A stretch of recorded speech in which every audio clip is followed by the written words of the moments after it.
सलाम दोस्तों, आप सुन रहे हैं वॉइस ऑफ उर्दू का एक और एक्सक्लूसिव इन्वेस्टिगेटिव पॉडकास्ट। जी हाँ। और पिछली बार हमने बात की थी कि कैसे यूके, कनाडा और ऑस्ट्रेलिया ने पैलेस्टाइन को एक स्टेट के तौर पर तस्लीम किया।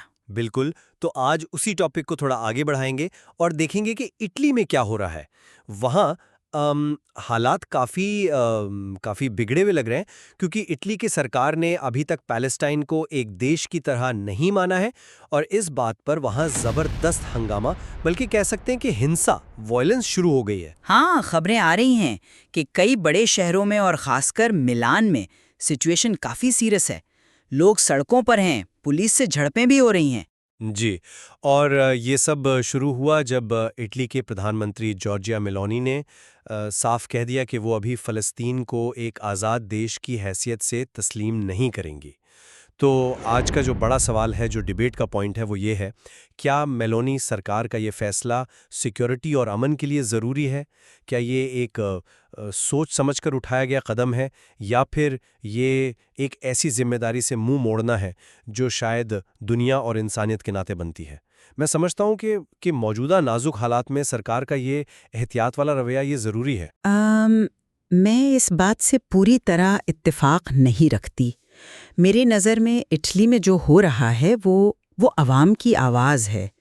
ये लोग गाज़ा में जो इंसानियत पर जुल्म हो रहा है, जो तबाही मची है उसके खिलाफ, और दुनिया भर में जो फ़िलिस्तीन को मानने का दबाव बढ़ रहा है, उसका जवाब दे रहे हैं। देखिए, अब फ़िलिस्तीन को मानना सिर्फ एक सियासी मुद्दा नहीं रहा है। ये एक इंसानी और आप कह सकती हैं एक मॉरल रिस्पॉन्सिबिलिटी बन गया है। इटली का इससे इनकार करना, मुझे लगता है, उसे यूरोप में अकेला कर सकता है और उसके अपने ही देश में लोगों के बीच एक गहरी दरार डाल रहा है। ये जो प्रोटेस्ट हो रहे हैं, ये फंडामेंटली सरकार के इस फैसले के खिलाफ एक साफ पैगाम है। अच्छा, लेकिन चलिए पहले इटली सरकार के स्टैंड को थोड़ा डिटेल में समझते हैं। प्रधानमंत्री मेलोनी ने एकदम से मना नहीं किया है। उन्होंने दो ठोस शर्तें, कंडीशंस रखी हैं। पहली शर्त यह है कि हमास सभी इजरायली बंधकों को, यानी हॉस्टेजेस को, रिहा करे, और दूसरी शर्त यह कि पैलेस्टाइन की जो आने वाली हुकूमत होगी उसमें हमास का कोई रोल ना हो। उनका कहना है कि जब तक ये शर्तें पूरी नहीं होती तब तक पैलेस्तीन को मानना। Present a motion in the chamber to say that recognizing Palestine must be subject to two conditions: the release of the hostages and obviously the exclusion of Hamas from any government dynamic within Palestine.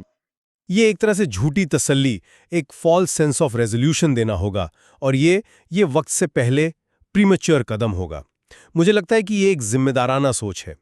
वो to state solution, यानी दो अलग देश, Israel और Palestine बनाने के हक में तो हैं, लेकिन उनका मानना है कि ये एक तरफा फैसले से नहीं, बल्कि आपस में बातचीत, नेगोशिएशंस के जरिए होना चाहिए। जी, मैं आपकी बात समझ रही हूँ, जो कंडीशंस हैं उनके बारे में।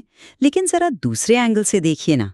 सिर्फ साल 2024 से ही देखें तो कितने मुल्कों ने, Spain, Norway, Ireland, Portugal, Mexico, और अभी हाल ही में, जैसा हमने पहले कहा, यूके, कनाडा, ऑस्ट्रेलिया और फ्रांस ने भी फ़लस्तीन को एक अलग देश मान लिया है। यूनाइटेड नेशंस के 193 देशों में से अब 150 से ज़्यादा देश फ़लस्तीन को एक आज़ाद मुल्क मानते हैं। इसकी एक बहुत बड़ी वजह ज़ाहिर है गाज़ा के हालात हैं, जिसे लोग अब एक इंसानी तबाही, एक ह्यूमैनिटेरियन कैटास्ट्रोफी कह रहे हैं। लोग भूख से मर रहे हैं, हज़ारों जानें चली गई हैं, बहुत बुरा हाल है। तो इसी इंसानियत के नाते कई यूरोपियन देशों ने भी ये कदम उठाया है। मेलोनी जी की जो शर्तें हैं, ख़ास तौर पर हमास के रोल वाली, वो ऐसे वक्त में आ रही हैं जब शायद फौरी तौर पर इंसानी हमदर्दी और इंटरनेशनल कानून की इज्जत करना ज़्यादा ज़रूरी लगता है। तो सवाल उठता है कि कहीं ऐसा तो नहीं कि इटली इन शर्तों की आड़ में अपनी जो अखलाकी जिम्मेदारी है उससे पीछे हट रहा है। नहीं, मैं इसे अखलाकी जिम्मेदारी से पीछे हटना नहीं कहूंगा। मैं समझता हूं कि मेलोनी का जो स्टैंड है वो सिक्योरिटी के जो असली खतरे हैं उन पर बेस्ड है। उनकी दलील, उनका आर्ग्यूमेंट ये है कि बातचीत पूरी होने से पहले एक तरफा, यानी यूनिलैटरल तौर पर पालेस्तीन को मान लेने से इजराइल की सुरक्षा को खतरा हो सकता है, और जो अमन का प्रोसेस है वो शायद और भी उलट सकता है। और ये भी याद रखिए, मेलोनी की सरकार एक कंजर्वेटिव यानी पुरानी सोच वाली और इजराइल समर्थक प्रो इसराइल गठबंधन अलायंस पर टिकी हुई है। वो खुद को एक ऐसी नेता के तौर पर पेश करती हैं जो सुरक्षा और कानून व्यवस्था ऑर्डर को सबसे ऊपर रखती हैं। तो उनके लिए ये एक तरह से सिर्फ जज्बाती सोच, जिसे वो शायद आइडियोलॉजिकल एक्टिविज्म कहती होंगी, उसको रिजेक्ट करना है और जमीनी हकीकत पर फोकस करने का मामला है। उनका कहना है, पहले शांति फिर मान्यता। सिक्योरिटी की चिंताएं ठीक है, अपनी जगह ठीक है, लेकिन क्या इसकी कीमत आम लोगों की आवाज दबाना है? देखिए, 22 सितंबर से इटली के लगभग 75 शहरों में जबरदस्त प्रोटेस्ट हो रहे हैं। ये कोई मामूली बात नहीं है। और इन प्रोटेस्ट्स में आम लोगों की ट्रेड यूनियंस जैसे यूएसबी और सीयूबी ये शामिल हैं, जो बिल्कुल ग्राउंड लेवल पर काम करती हैं। वो फिलिस्तीन को मानने की मांग को इटली की अखलाकी और कानूनी जिम्मेदारी बता रही हैं, इंटरनेशनल कानून का हवाला देकर। और उनकी मांगे सिर्फ फिलिस्तीन को मानने तक ही नहीं हैं, वो कह रही हैं कि इटली के जो बंदरगाह हैं, पोर्ट्स, वहाँ से इजराइल को फौजी सामान, मिलिट्री इक्विपमेंट भेजना बंद किया जाए। वो इजराइल के साथ सारे फौजी और तिजारती यानी बिजनेस रिश्ते ख़त्म करने को कह रही हैं। और इम्पॉर्टेंटली वो गाज़ा के लिए फौरी इंसानी मदद, ह्यूमैनिटेरियन एड की मांग कर रही हैं कि वो पैलेस्टीन के हुकूक के लिए मजबूती से खड़ा हो। तो क्या ये मांगे सिक्योरिटी के खिलाफ हैं या ये अमन के हक में हैं? जी, मैं समझ रहा हूं आप इन मांगों को किस तरह देख रहे हैं, लेकिन जमीनी हकीकत को भी नज़रअंदाज नहीं करना चाहिए। कई जगहों पर और खासकर मिलान में ये प्रोटेस्ट हिंसा में बदल गए। प्रोटेस्ट करने वालों ने खबरों के मुताबिक बोतलें फेंकीं, स्मोक बॉम्ब इस्तेमाल किए, पुलिस पर हमले हुए, 60 से ज़्यादा पुलिस वाले जख्मी हुए हैं, सरकारी चीज़ों को नुकसान पहुंचाया गया। तो मेलोनी सरकार ने इस हिंसा की सख्त कंडेमनेशन की है और इसे गुंडागर्दी, हुलिगनिज्म कहा है। तो सवाल ये भी है कि क्या इस तरह की हिंसा किसी जायज़ मकसद को आगे बढ़ा सकती है? सरकार का ये भी कहना है कि ये प्रोटेस्ट्स ज़्यादातर बेहद लेफ्ट विंग, फार लेफ्ट की यूनियंस करवा रही हैं और ये असली इटली की नुमाइंदगी नहीं करते। देखिए, हिंसा से किसी भी मसले का हल नहीं निकलता, बल्कि शायद बातचीत के रास्ते और बंद होते हैं। मैं हिंसा की हिमायत बिल्कुल नहीं करती, बिल्कुल भी नहीं। लेकिन हमें ये भी समझना होगा कि ये हिंसा अगर हुई है तो क्यों हो रही है। अक्सर जब लोगों को लगता है कि उनकी आवाज़ नहीं सुनी जा रही, जब सरकार उनके जो इखलाकी मांगे हैं उनको नज़रअंदाज करती है तो मायूसी बढ़ती है और कभी-कभी गुस्सा फूट पड़ता है। और दूसरी तरफ पुलिस ने भी तो सख्त कार्रवाई की है। खबरों में है कि मिर्च वाला स्प्रे, पेपर स्प्रे इस्तेमाल किया गया। बुलोनिया शहर में पानी की तेज धार, वाटर कैनन का इस्तेमाल हुआ, लोगों को गिरफ्तार किया गया। तो तस्वीर एक तरफा नहीं है ना।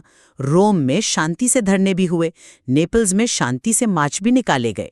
सरकार का ये कहना कि ये असली इटली नहीं है, क्या ये लाखों लोगों की आवाज को नकारना नहीं है? ये प्रोटेस्ट तो इटली में एक गहरी दरार, एक डीप पोलराइजेशन दिखा रहे हैं। सरकार और उसके समर्थक एक तरफ और दूसरी तरफ ऐसा लगता है नौजवान नस्ल, यूथ, जेनजी, स्टूडेंट्स और ट्रेड यूनियंस जो पैलेस्टाइन के साथ खड़े नजर आ रहे हैं। ये दरार वाकई चिंता की बात है और ये दिखाता है कि विदेश नीति यानी फॉरेन पॉलिसी कैसे देश की अंदरूनी सियासत, डोमेस्टिक पॉलिटिक्स पर असर डाल रही है।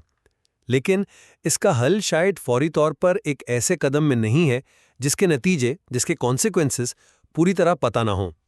मेलोनी की जो शर्तें हैं वो कम से कम एक साफ रास्ता तो दिखाती हैं कि किन हालात में पैलेस्टाइन को माना जा सकता है। हमास को जवाबदेह ठहराना, बंदूकों की रिहाई, क्या ये ज़रूरी नहीं है किसी भी अमन के प्रोसेस के लिए? अगर इन शर्तों के बिना मान्यता दे दी गई तो क्या इससे हमास को एक तरह से गलत संदेश नहीं मिलेगा? क्या इससे ये नहीं लगेगा कि हिंसा और आतंकवाद से भी सियासी मकसद हासिल किए जा सकते हैं? ये तो सिक्योरिटी के लिए एक बड़ा खतरा हो सकता है। लेकिन एडवोकेट साहब, इस इंतजार की कीमत कौन चुका रहा है? सवाल तो ये है, जब तक इटली इंतजार कर रहा है, शर्तें लगा रहा है, तब तक गाजा में इंसानियत मर रही है। क्राइसिस हर दिन गहरा होता जा रहा है। और इटली के पोर्ट्स, जैसा कि प्रोटेस्ट करने वाले बार बार इशारा कर रहे हैं, वो यूरोप से इजराइल को हथियार भेजने के लिए एक जरिया, एक ट्रांसिट पॉइंट बने हुए हैं। क्या ये इटली को इस झगड़े में, इस कॉन्फ्लिक्ट में इनडायरेक्टली शामिल नहीं करता? प्रोटेस्ट करने वाले उन्हीं पोर्ट्स को निशाना बना रहे हैं जो इस मसले की स्ट्रेटेजिक अहमियत को भी दिखाता है। और अगर इटली पैलेस्टीन को नहीं मानता तो वो यूरोप में बिल्कुल अकेला, आइसोलेट पड़ जाएगा, क्योंकि स्पेन, फ्रांस, यूके जैसे बड़े यूरोपियन देश ये कदम उठा चुके हैं। क्या ये अकेलापन इटली के फायदे में है? क्या इससे इटली की बात का वजन कम नहीं होगा इंटरनेशनल लेवल पर? ये एक मुश्किल बैलेंस है, इसमें कोई शक नहीं। एक तरफ दुनिया भर का दबाव है और देश के अंदर प्रोटेस्ट है, दूसरी तरफ सिक्योरिटी की चिंताएं हैं और एक ऐसी प्रोसेस की ख्वाहिश है जो टिकाऊ हो, जिसमें बातचीत हो। इटली G7 ग्रुप का मेंबर है, जो दुनिया की बड़ी इकोनॉमीज का ग्रुप है, तो उसका कोई भी कदम यूरोप और मिडिल ईस्ट में अहमियत रखता है। सवाल यह है कि अगर इटली अभी पैलेस्टाइन को मान लेता है तो क्या इससे वाकई इलाके में अमन आएगा या मौजूदा टेंशन और बढ़ जाएगी? क्या इससे मेलोनी की अपनी गठबंधन सरकार, जिसमें इजराइल समर्थक लोग हैं, वो टूट नहीं जाएगी? देश के अंदर पॉलिटिकल इंस्टेबिलिटी आ सकती है। तो वो शायद इसलिए भी लुक रही हैं कि एक ऐसी मान्यता का क्या फायदा जो जमीन पर कोई आसान हल ना ला सके। मैं मानती हूँ कि ये कॉम्प्लेक्स है, बिल्कुल, लेकिन कॉम्प्लेक्सिटी का मतलब ये तो नहीं कि हम सही और गलत का फैसला ही ना करें, कि इंसानियत को बिल्कुल ही नज़रअंदाज कर दिया जाए। अगर इटली अब पैलेस्टाइन को मानता है तो ये यूके, कनाडा और बाकी देशों के बाद पैलेस्टाइन के लिए एक बहुत बड़ी निशानी जीत, एक सिंबॉलिक विन होगी और ये 2 स्टेट सॉल्यूशन के लिए एक पॉजिटिव मैसेज आएगा। ये उन लोगों को उम्मीद देगा जो अमन चाहते हैं। मेलोनी का हिचकचाना शायद इजराइल के एलाइज को खुश रखे, लेकिन ये दुनिया भर में जो एक कंसेंसस बन रहा है और इंसानी हमदर्दी की जो आवाज़ उठ रही है, उसके खिलाफ जाता है। इटली का फैसला सिर्फ इटली के लिए नहीं, बल्कि पूरे रीजन और दुनिया के सिस्टम के लिए अहम है। क्या वो इतिहास के सही तरफ खड़ा होना नहीं चाहेगा? देखिए, इसमें एक और पहलू भी है जिस पर गौर करना जरूरी है। क्या पैलेस्टीन अथॉरिटी जो वेस्ट बैंक में है, वो पूरे पैलेस्टीन की नुमाइंदगी करती है, खासकर गाजा की? अगर इटली उन्हें रिकॉग्नाइज करता है तो जमीन पर कितना असर होगा जब गाजा पर हमास का कंट्रोल है? मेलोनी की जो शर्त है कि हमास का फ्यूचर गवर्नमेंट पे रोल ना हो, वो शायद इसी हकीकत को एड्रेस करने की कोशिश है। वो शायद चाहती हैं कि जब रिकॉग्निशन हो तो एक ऐसी क्रेडिबल लीडरशिप सामने हो जिसके साथ इजराइल और दूसरे देश बातचीत कर सकें। बिना इसके रिकॉग्निशन शायद सिर्फ कागजों पर रह जाएगी। ये एक वैलिड पॉइंट है कि लीडरशिप का सवाल अहम है, बिल्कुल, लेकिन क्या रिकॉग्निशन को इस वजह से रोक देना सही है? रिकॉग्निशन पहला कदम हो सकता है, जिसके बाद फिलिस्तीन के अंदर पॉलिटिकल प्रोसेस को सपोर्ट किया जा सकता है ताकि एक ज़्यादा रिप्रेजेंटेटिव गवर्नमेंट बन सके। कई देशों ने शायद इसी उम्मीद के साथ रिकॉग्नाइज किया है। रिकॉग्निशन से पैलेस्टाइन अथॉरिटी को ताकत मिलेगी, इंटरनेशनल लेवल पर उसकी लेजिटिमेसी बढ़ेगी और शायद वो हमास के मुकाबले एक बेहतर ऑल्टरनेटिव बनकर उभर सके। रिकॉग्निशन को शर्तों से बांध देना ये इस प्रोसेस को शुरू होने से पहले ही रोक सकता है। और वैसे भी क्या दूसरे देशों ने जिन्होंने हाल ही में रिकॉग्नाइज किया, क्या उन्होंने ऐसी कठोर शर्तें रखी थीं? शायद नहीं।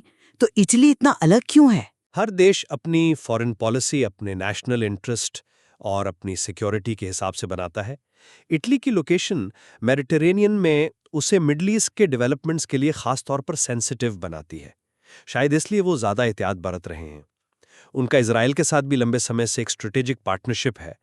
तो इस सब को बैलेंस करना ये आसान नहीं है। जो प्रोटेस्ट हो रहे हैं वो एक रियलिटी है, लेकिन सरकार को सिर्फ प्रोटेस्ट की वजह से फैसला नहीं लेना होता, बल्कि उन्हें दूर तक के असरात, लॉन्ग टर्म कॉन्सिक्वेंसेस को भी देखना पड़ता है। नेशनल इंटरेस्ट ठीक है, लेकिन क्या नेशनल इंटरेस्ट हमेशा सिर्फ शॉर्ट टर्म सिक्योरिटी या पॉलिटिकल गठबंधन से ही जुड़ा होता है? क्या दुनिया में इटली की इमेज, उसकी सॉफ्ट पावर, उसका अखलाकी कद, मॉरल स्टैचर, क्या ये नेशनल इंटरेस्ट का हिस्सा नहीं है? अगर इटली इस मुद्दे पर अलग थलग पड़ गया तो क्या ये उसके नेशनल इंटरेस्ट के खिलाफ नहीं होगा? और जहां तक प्रोटेस्ट की बात है, ये सिर्फ प्रोटेस्ट नहीं है, ये इटली के लोगों की एक बड़ी संख्या की फीलिंग्स का इजहार है। एक डेमोक्रेटिक सरकार को इसे सिर्फ लॉ एंड ऑर्डर का इशू समझकर डिसमिस नहीं करना चाहिए मेरे ख्याल में। तो सारांश समरी ये है कि इटली की सरकार एक मुश्किल मोड़ पर खड़ी है।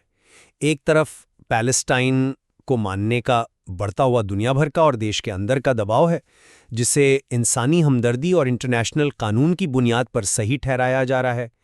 दूसरी तरफ प्रधानमंत्री मेलोनी की तरफ से रखी गई ठोस शर्तें हैं, जिनका मकसद उनके मुताबिक सिक्योरिटी को यकीनी बनाना और बातचीत के जरिए एक टिकाऊ अमन कायम करना है।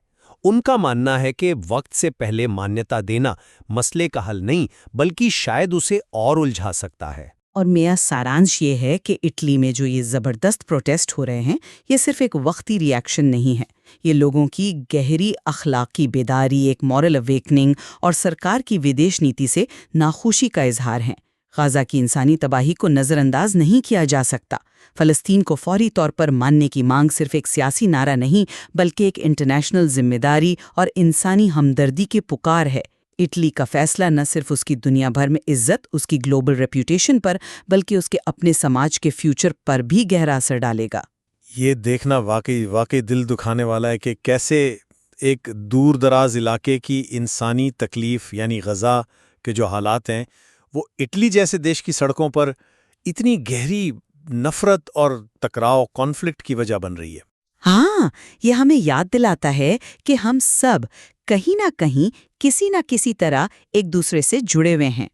लोगों की आवाज़, उनकी मांगें और सरकार का रिएक्शन, ये सब मिलकर एक बहुत ही पेचीदा, एक कॉम्प्लेक्स तस्वीर बना रहे हैं, जिसके नतीजे शायद आने वाले वक्त में ही साफ होंगे। इस टॉपिक पर रिसर्च हैदर हसन ने की है। आप सुन रहे थे वॉइस ऑफ उर्दू पॉडकास्ट। इजाजत दीजिए,